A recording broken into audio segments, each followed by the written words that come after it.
What's going on, Sweet Dreams Nation? We back with another reel behind the reels. Part 2, if you will. As many of y'all know, I made the video exposing Ariel Helwani yesterday. He made a response, and this is going to be me watching his response and giving my take on it. They were asking me a lot about Jamahal Hill, the former UFC light heavyweight champion, who has had some things to say about me on his YouTube channel and over the last few months. And I don't know where. First of all, I'm the current UFC champion. The belt isn't gone anywhere just yet. 2, I've only addressed you on my YouTube channel. That was it. I haven't talked about you. I haven't watched any of your content whatsoever, because that's what you do when you don't like somebody. Where we got off on the wrong foot, because the last text conversation that I had with Jamahal was actually a very nice and cordial one, but for whatever reason, there's been a bit of a heel turn as of late, and so I don't think. Now, we're going to let the heel turn thing go because you're very good with the English language, so there's a bunch of other phrases you can use. I actually think that was kind of funny, you know. But our last text conversation was not cordial. Again, you can't keep it real. You capping. You trying to make it seem like, oh, this is coming from out of nowhere and you haven't done anything, like you haven't been taking shots at me for months. You've been the one taking shots this whole time, not me. You got the screenshot text message I pulled up. This is text message from me and Ariel Helwani. This is him texting me, asking me what I mean about this Twitter link on Twitter where him and Joe Rogan got into it, and Joe Rogan said that he puts words in people's mouth. And he said he didn't do it. And my question on the tweet was, what was our interview? So he's asking me, what was that? And I say, what do you think? I asked you first. Not really. The post in itself was a question. Then he goes back and shares an old text message saying where I said, I enjoy our exchanges. All right, cool. Completely irrelevant. Then I go to, yeah, I watched our video back and I feel that you really did some hoe ass shit. Are you being serious? How was what you did not? Right? So our last text conversation was not cordial and it was not nice.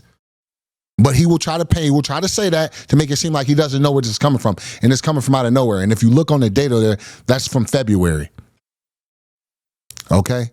Keep rolling the video.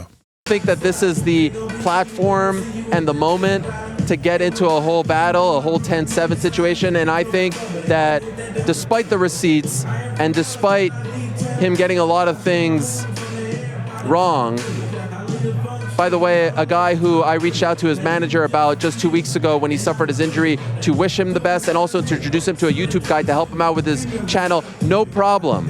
It's all good.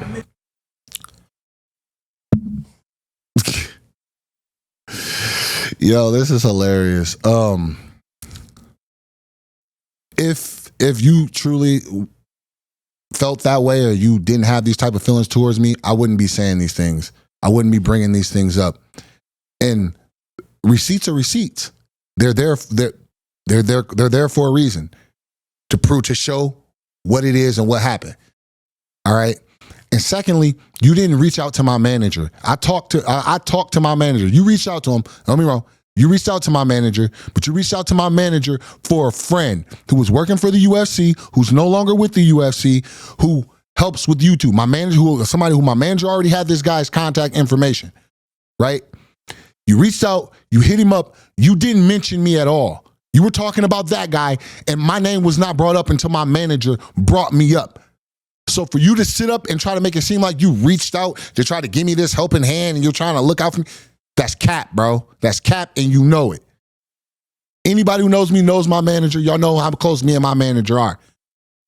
So I know these things. I come here with love in my heart, and so what I want to say to Jamahal Hill, because a lot of you are asking me to respond to Jamahal Hill, this is what I want to say. You keep talking about being a man and all this stuff. I would like to extend an invitation to you, Jamahal Hill, who I have nothing but respect for, and I think that your thoughts on the way I think about you are very wrong.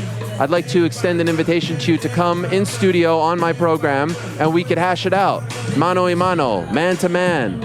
We could talk about the issues, and hopefully we can squash the beef. I would love that opportunity. And in case you think that I'm trying to get you to my studio as some sort of, ruse or trap, absolutely not. I know you just had surgery. I know you just got injured. If you'd like to come on via Zoom, I would love to have you on. Pick a day next week, pick a day the following week. I would love to have you on to figure this out, to settle this, because I think there's a lot of misinterpretation.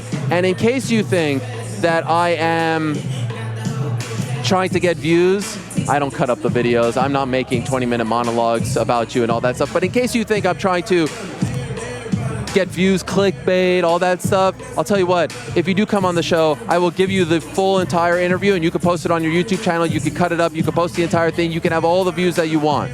And I'll only promote that link. I won't even promote my own. And so the invitation is extended. I would love to have you on to talk it out. Just like I called you and you sent me to voicemail when all this initially popped up.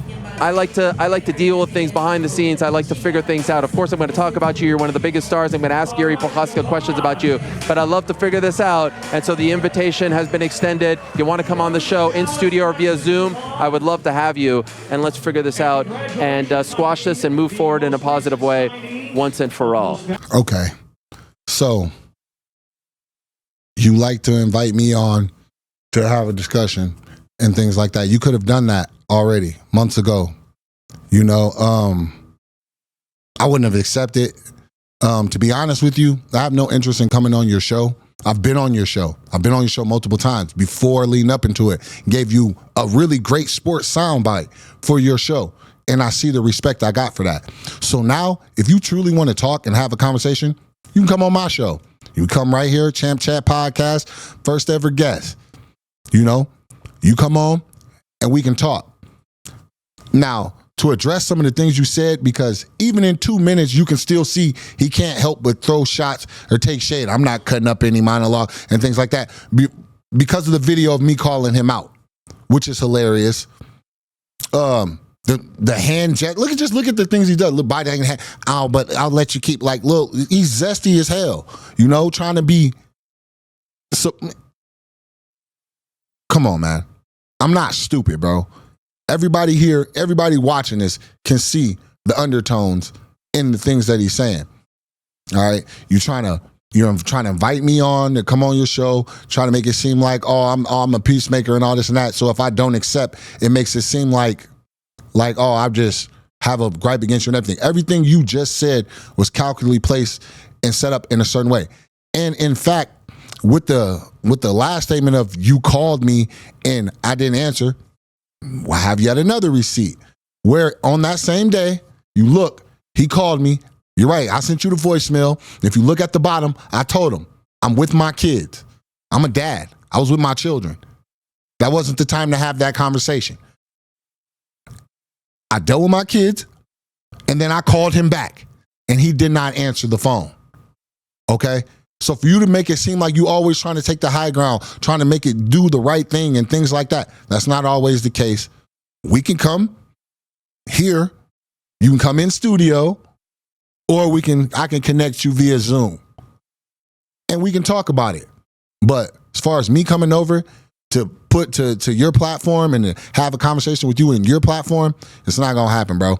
You can come here, you can accept my invitation to come, have a talk with me on my end, or you can just keep my name out your mouth, which clearly, like you said, you're not going to do. So the move is on you. I'm always real. I'm always down to sit down and hash things out and talk about it. But this whole you skipping over accountability, you're not going to skip over the things you've done. You're not going to skip over the things you said. You need to own up to them, and then we can move forward and move past things. And that's where I'm at with that. So let me know what's up. And yeah, it's been another episode of Real Behind the Reels. I keep it real.